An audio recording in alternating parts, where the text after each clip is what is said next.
Hi all! Everything in my video is pulled from the public domain, and I am using them under the Fair Use, Fair Dealings guidelines. Everything I say is my own opinion. You should look into this information for yourselves, but I'm pretty sure I'm right. Good morning, everybody. We are starting off with this very weird photo from the Sussex squad.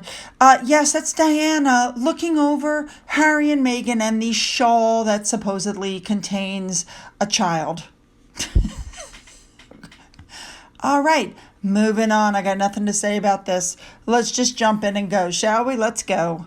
Quick update. Remember I told you yesterday that supposedly, allegedly, Meghan Markle had reached out to Catherine because she wanted her on the podcast, and it was going to be about royalty and juggling royal duties and motherhood, etc., etc., and I didn't think it was true. Anyway, the news had something to say about this. Watch this. Also reports this morning that Meghan Markle tried to score a big-name guest for her podcast, but was given the cold shoulder. What is the truth behind all of this? Look, Sylvia, I have to say, first of all, I don't believe this story. Not for a moment, no. But it would be funny. So Meghan, the Duchess of Sussex, we are understood that she reached out to her sister-in-law, Catherine, to ask Kate to be on her podcast, Archetypes. And there's still no word from Catherine whether she wants to do it or not. I think it's very unlikely that, firstly, Meghan even reached out to Kate, and also even if she did, there's no way on earth that Catherine would ever have said yes, especially after what Meghan said about her sister-in-law on Oprah, where she accused Kate of making her cry during a bridesmaid's dress fitting around the royal wedding, really throwing her under the bus there. Kate's never commented publicly about that particular issue. So I say highly unlikely that Meghan actually did ask her to do the podcast. But couldn't you imagine? The reports we're hearing now is Meghan wanted to speak about working mum life and how hard it is to combine royal duties with being a royal mum. Give me a break. I can't deal with that. You're calling rubbish on that. I call rubbish, but okay, Dickie, I would love for it to be true. You want it to be true. Yeah. Well, I hope this next... All right, next up, you guys have all heard about the COP27 that's going on in Egypt, but are you aware that Saudi and the Middle East are having their own Green Initiative Forum that's being held alongside the COP27? Interesting. For those of you who do not recognize him, this is the same Saudi prince that gave Meghan Markle those earrings that she wore, the waterfall chandelier diamond earrings that she claimed she didn't know where they came from. Yes, because that's the same prince that had that journalist killed, for those of you who don't recognize him. So anyway, during their get-together, during their forum, which is November 11th through the 12th, they're going to do a lineup of climate change experts. They're going to highlight Saudi's climate progress, targets becoming reality, and showcase best practice. Listen, they're trying to make the environment better. What can you say? Moving on. All right, just an FYI, for those who may not know it, an extra bank holiday was approved to mark the King's coronation. Yay! All right, next up. All right, moving on. So this article came out saying William said he was going to drop a hint about an announcement, but he was keeping it tight-lipped until the next day. Everybody's like, what's going on? What's going on? Okay, well, it is the next day now. Here's one possible thing. Could it be that William sat down with England and Spurs striker Harry Kane, with West Ham captain and England midfielder Declan Rice, to have an honest, open, and authentic conversation around the importance of supporting our mental health? Could that have been the big surprise? William said that disappointment is a part of life, and he learned that playing football. Listen to this. You know, handling some of those really disappointing England results in the past, that was hard. I found that really difficult because, again, the same euphoria that we had comes crashing down and whittles away, and that's quite hard to take because you feel all on a high, you feel all together, and then suddenly normal life just gets back on again, and it's like, well, where did that all go? Was that real? What happened, and how do I get that feeling back? And yet football has that ability to just put it all on a plate for you and then suddenly just take it all away. To come as close. So for somebody who's been working with mental health, and his charity has been all about mental health way before Meghan Markle was even on the scene, okay? Way back even when. I think he's learned some important lessons. These are lessons that most people learn. And I say most. Some never do.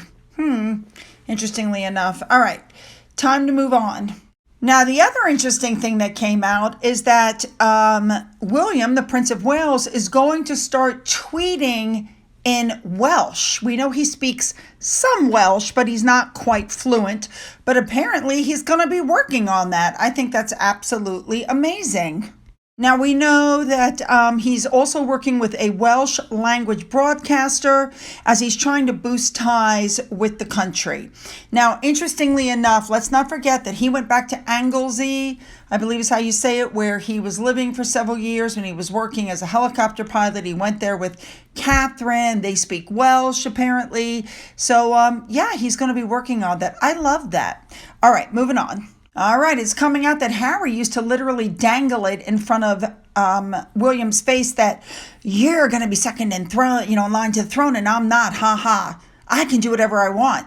Well, yeah, and that's what he's doing. He's also being slammed because basically he just put out a self-pity book with a self-pity title, and yet he's having millions thrown at him. That's why people can't relate to him. Nobody wants to hear your sob story. People all over the world have these sob stories. Now, at the same time, Waterstone, who is selling the book, says that they're so pleased with the initial pre-order numbers that they've slashed the price. If your pre-order numbers are that good, you don't slash the price, my love. You raise it. Dum da dum dum dum. I'm just throwing these on here. I came across this statement. Supposedly Harry said, it's the hardest thing for a parent to do is have to tell your children that the other parent has died. How do you deal with it? I don't know. But, Dad did it and he was there for us. And yet Harry has yet to learn a few valuable lessons. Here he is talking about how wonderful Camilla is. William and I love her to bits. You know what, though? He didn't want to talk to his mother on her last phone call, right? Did he learn from that? No. He could have gone to see his grandmother, both grandparents actually, before they passed, but he didn't. He missed his last opportunity. And now the same thing's going to happen with his dad. Like he's never learning from his mistakes. Ugh. All right, moving on. All right, this had me laughing out how they're putting out that the Democrats are so desperate, they want Meghan Markle to run against Trump. If you want Trump to win for sure, yes, put up Meghan Markle. Could you imagine her in a presidential debate? I actually would really like to see that.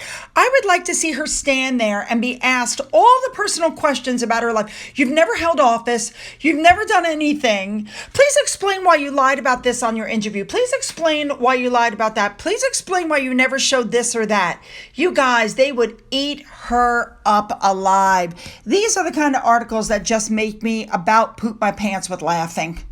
Not to mention, she's been going around calling herself the Duchess of Sussex, the Duchess of Sussex, the Duchess of Sussex.